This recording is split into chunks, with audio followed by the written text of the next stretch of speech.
Il faut remarquer que Dieu fait évoluer toutes choses par process. Quand Dieu te dit, je te donne quelque chose, il y a toujours une progression. Dieu ne fait pas le parfait au début. Ça, il faut savoir ça. Tout ce que Dieu fait ressemble à rien ou à très peu à son commencement. Tout. Observez la nature. Les grands arbres ont été petits. L'homme que tu es a été bébé. Pourquoi Dieu ne t'a pas créé mûr, mature, avec ton intelligence? Mais Dieu t'a créé, tu ne savais rien. Maintenant, observe, tu vas voir que tout est comme ça. Tout ce que Dieu a créé dans la nature a un processus d'évolution de la faiblesse, de la limitation vers la perfection. Est-ce qu'on est ensemble? Être patient, c'est savoir respecter le processus des choses. L'impatience, c'est de ne pas respecter ce processus et de dire que ça tarde trop. Moi, je veux tout de suite et tout en même temps. C'est ce qui crée beaucoup de divorces, par exemple. Quand les gens se marient, ils ne savent pas que quand Dieu dit tu seras heureux dans le mariage, même être heureux, c'est un process. On n'est pas heureux tout de suite et maintenant. C'est-à-dire que dès que tu te maries, c'est pourquoi les gens divorcent. Parce que quand ils se marient, ils ne sont pas patients. Mon rêve, c'était un mari comme ceci. Il faut que tu sois comme ça et tout de suite et maintenant. Non, Dieu ne fait rien comme ça. Tout couple commence en balbutiant et s'affermit avec le temps. Un enfant qui doit marcher commence à 4 pattes, sans dents et sans parler. Il n'y a rien que Dieu fait qui commence parfait. Donc, y compris ton bonheur. Dieu ne donne pas le bonheur tout de suite et maintenant. Amen. Il y a quelques années de cela, j'étais aux États-Unis. Et il y a un ami, pasteur même Samuel, qui m'a invité au restaurant. Et on a mangé du poulet. Je ne sais pas si c'est ma bouche qui était malade, mais c'est moi qui étais malade. Mais le poulet là n'avait pas de goût. Si je mange, je mets glucelle, ketchup, moutarde. Je veux tout. Donc à la fin, ce n'est pas le poulet même que je mangeais. C'est la moutarde accompagnée avec quelque chose à mâcher. Ça n'a pas de goût. Bon, il y en a qui aiment ce goût sans goût là, mais ça n'a pas de goût. Donc je pensais que c'était moi le problème. Et puis mon hôte m'a dit non, ce n'est pas le problème. Et puis quelqu'un qui était avec nous nous expliquer. Il dit en fait, tu sais, aux États-Unis, tout va vite. On n'a pas le temps. C'est la société de la consommation. Donc ils ont trouvé des procédés pour que les poulets grandissent vite et soient très vite consommables.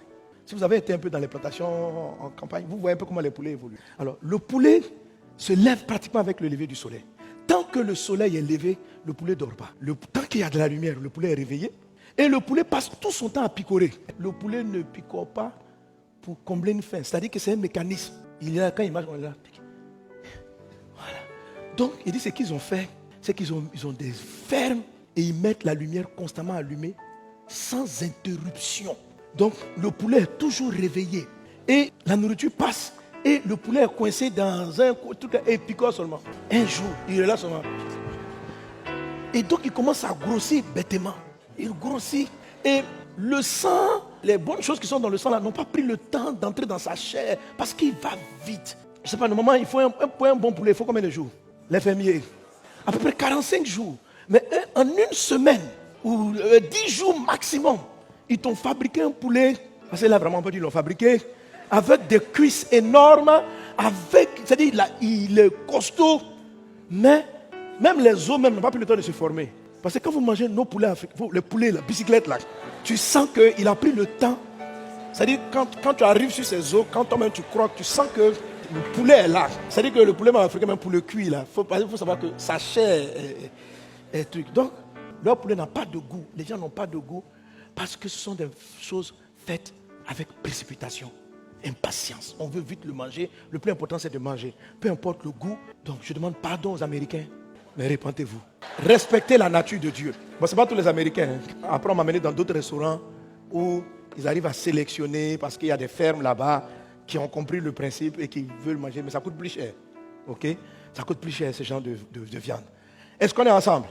Quelque chose qui va trop vite vient contre le principe de Dieu et ça produit des poulets qui ne sont pas bons. Et c'est comme ça aujourd'hui, vous voyez, les gens sont là. Il y a des mariages poulets américains. Alléluia. Il y a des entreprises poulets américains.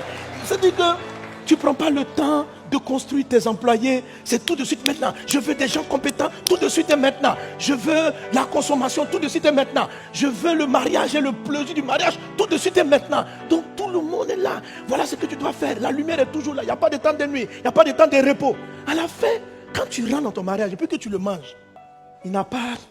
C'est-à-dire que le bonheur que Dieu a prévu dans le foyer là, tu dis, c'est que je suis rentré dans quoi? C'est un mariage ou c'est pas un mariage? Non, on appelle ça mariage poulet américain. Alléluia.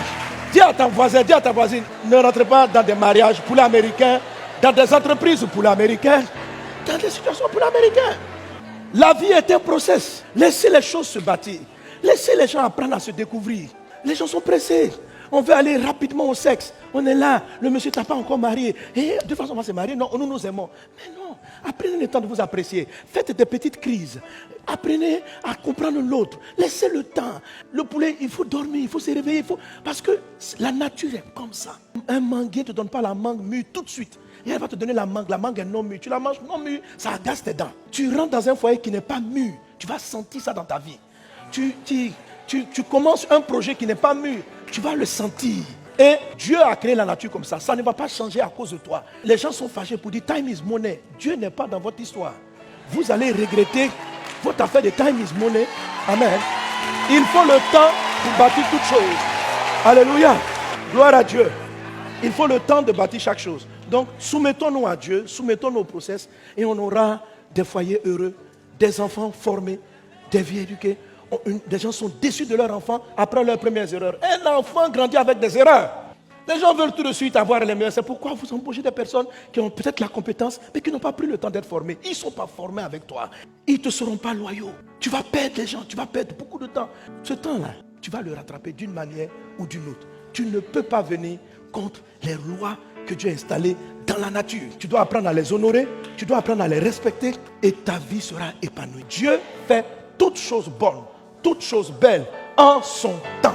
Ton mariage sera beau en son temps, tes enfants seront beaux en leur temps, ton entreprise sera belle en son temps, ce que Dieu fait avec toi sera parfait en son temps.